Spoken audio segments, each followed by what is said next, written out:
الحمد للہ نحمده ونستعینه ونستغفره ونؤمن به ونتوکل علیہ والصلاة والسلام علی من لا نبی بعدہ اما بعد فاعوذ باللہ من الشیطان الرجیم بسم اللہ الرحمن الرحیم والذین یؤمنون بما انزل الیک وما انزل من قبلک وبالآخرة هم یوقنون صدق اللہ العلی العظیم۔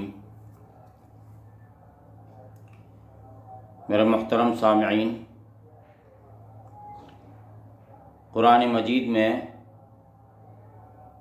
جو متقیوں کی بعض صفات بیان کی گئی ہیں، مطلوعہ آیت اور اس سے ماقبل کی آیات میں وہ بیان کی جا رہی ہیں، اور بیان کرنے کا مقصد کہ ہم ان صفات سے متصف ہونے کی کوشش کریں تاکہ اللہ کی کتاب جو ہماری ہدایت کے لیے آئی ہے، اس ہدایت کے ہم قریب سے قریب تر ہو جائیں۔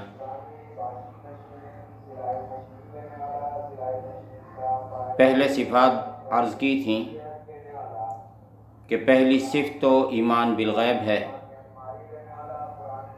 اور دوسری صفت اقامت صلاۃ، نماز کا قائم کرنا ہے، اور تیسری صفت انفاق فی سبیل اللہ ہے، اللہ کے راستے میں خرچ کرنا ہے۔ مطلوعہ آیات میں دو صفات کا ذکر ہے۔ پہلی صفت یہ بیان کی گئی متقیوں کی، اللہ سے ڈرنے والوں کی، کہ وہ لوگ ہیں جو اس پر بھی ایمان رکھتے ہیں جو آپ سے پہلے کتابیں نازل ہوئیں، جو کچھ آپ سے پہلے نازل ہوا، اور اس پر بھی ایمان رکھتے ہیں جو آپ کی طرف نازل کیا جا رہا ہے۔ والذین یؤمنون بما انزل الیک وما انزل من قبلک، جو آپ کی طرف نازل کیا گیا اور جو آپ سے پہلے نازل کیا گیا، سب پر ایمان رکھتے ہیں۔ رسول اقدس صلی اللہ علیہ وآلہ وسلم پر قرآن مجید نازل کیا گیا، قرآن مجید پر ایمان رکھتے ہیں، اور آپ سے پہلے جو نازل کیا گیا، یعنی اس سے مراد وہ کتابیں اور وہ سب وحی ہے جو انبیاء علیہم الصلاۃ والسلام پر اترتی تھی، اور کتابیں مشہور ہیں توریت، زبور اور انجیل۔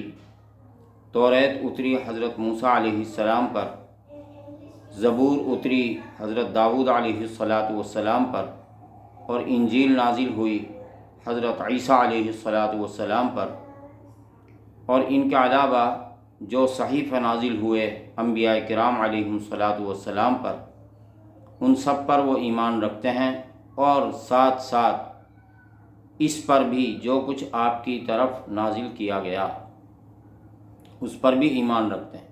تو ایک صفت ان لوگوں کی یہ ہے، متقیوں کی، اللہ سے ڈرنے والوں کی۔ یہاں پہ ایک بات سمجھ لیجئے، کتب سابقہ پر محض ایمان لانا فرض ہے کہ جو کچھ اللہ نے نازل کیا، کیا انداز ہے کلام مجید کا کہ جو اللہ نے نازل کیا وہ برحق تھا۔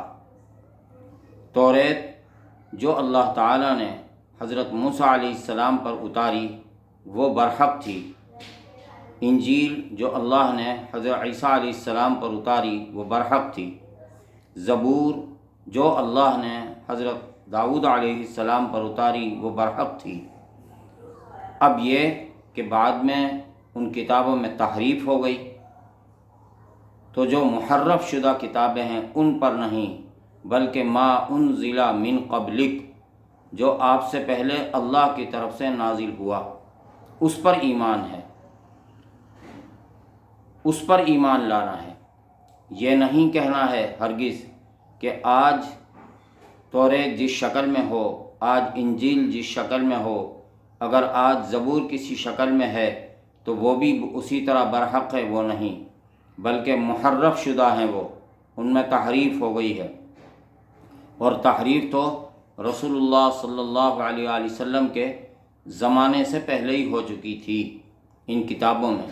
اس لیے محرف شدہ کتابوں پر ایمان نہیں، بلکہ ان کتابوں پر، ان صحائف پر کہ جو اللہ کی طرف سے جس حالت میں نازل ہوئی تھیں ان پر ایمان، کہ وہ برحق تھیں۔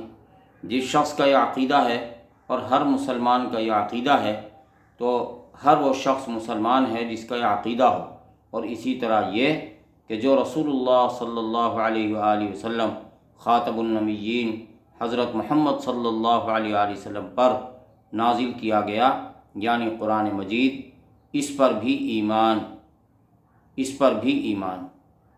اب ایک بات تو یہ ہوئی کہ تمام اللہ تعالیٰ کی طرف سے نازل کردہ کتابوں پر ایمان لانا یہ فرض ہے۔ دوسری بات یہ کہ باقی جو کتابیں ہیں قرآن مجید کے علاوہ، ان پر اب عمل ضروری نہیں ہے، بلکہ عمل اب قرآن مجید پر ضروری ہے، قرآن مجید پر اب عمل ضروری ہے، کیونکہ قرآن اللہ کی آخری کتاب ہے، قرآن مجید اللہ کی آخری کتاب ہے۔ اب قرآن مجید پر ایمان لانا فرض ہے۔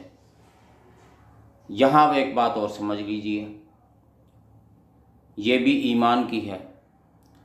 قرآن مجید وحی ہے، وحی الہی ہے، اللہ تعالیٰ کی طرف سے وحی ہے۔ وحی دو قسم کی ہیں، ایک وحی مطلوب، ایک وحی غیر مطلوب۔ وحی مطلوب وہ وحی کہلاتی ہے کہ جو تلاوت کی جائے، اور وہ قرآن ہے کہ قرآن مجید کی ہر جگہ تلاوت کی جاتی ہے۔ قرآن مجید کے حفاظ بھی بے شمار موجود ہیں، لا تعداد موجود ہیں، موجود تھے جب سے قرآن نازل ہوا۔ نبی کریم صلی اللہ علیہ وآلہ وسلم کے زمانے سے حافظ چلے آ رہے ہیں اور آج تک حافظ موجود ہیں۔ اللہ تعالیٰ نے انسانوں کے سینوں کو اس کی حفاظت کے لیے، قرآن مجید کی حفاظت کے لیے مقدر فرمایا ہے۔ انا نحن نزلنا الذکر وانا لہ لحافظون۔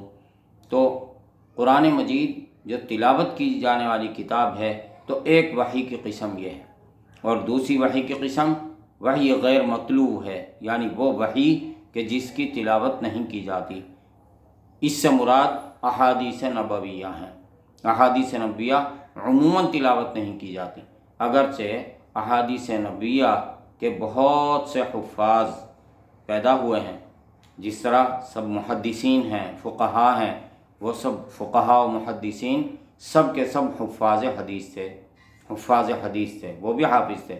ہاں، حافظ حدیث ہونا عام نہیں ہے، ہر ایک نہیں ہو سکتا، البتہ قرآن مجید کا حافظ ہر ایک ہو سکتا ہے۔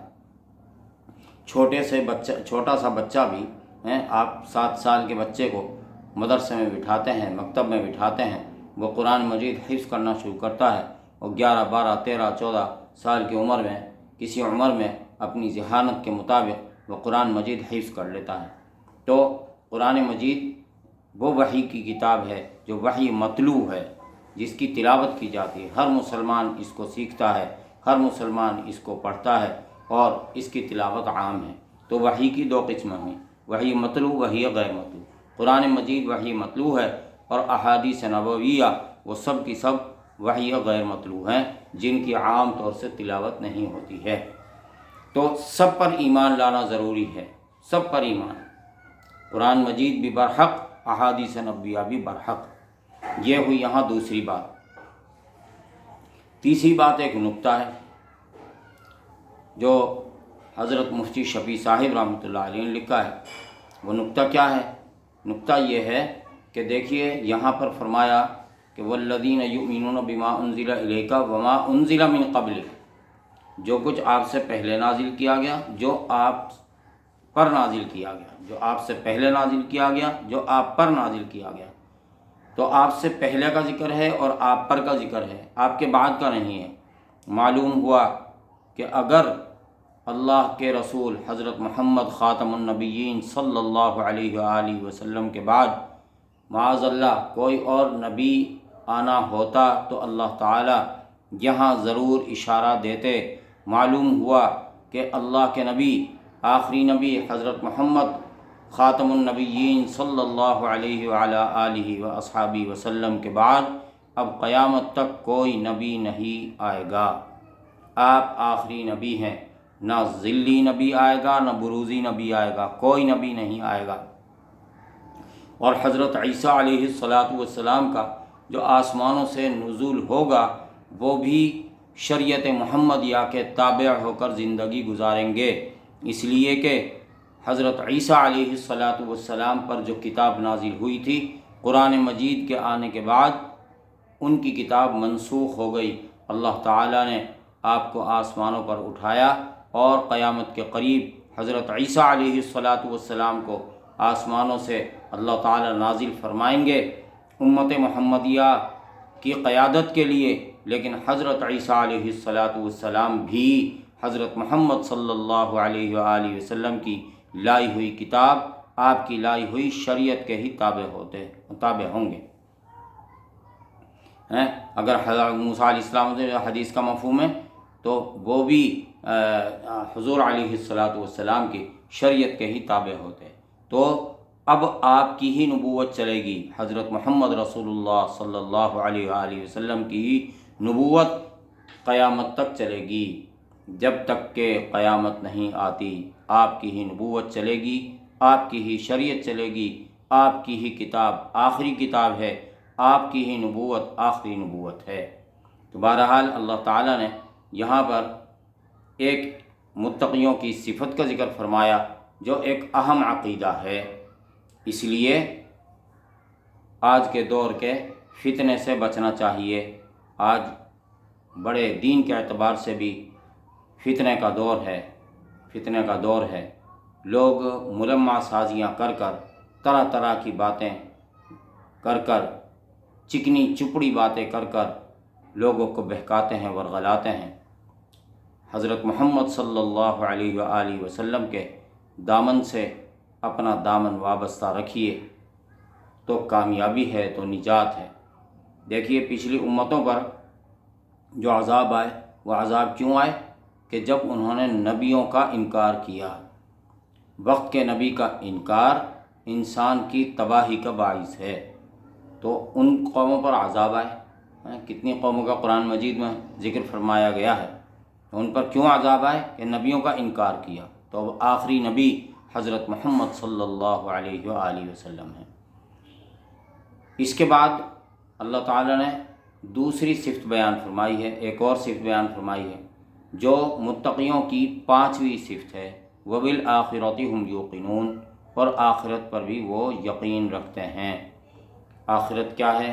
مرنے کے بعد کا زمانہ وہ آخرت ہے۔ عالم 4 ہیں۔ چلیں اس وقت میں اسی پر اکتفا کرتا ہوں، پھر میں انشاءاللہ دوسرے موقع پر دوسری تقریر آپ کے سامنے آخرت کے حوالے سے مختصراً عرض کروں گا۔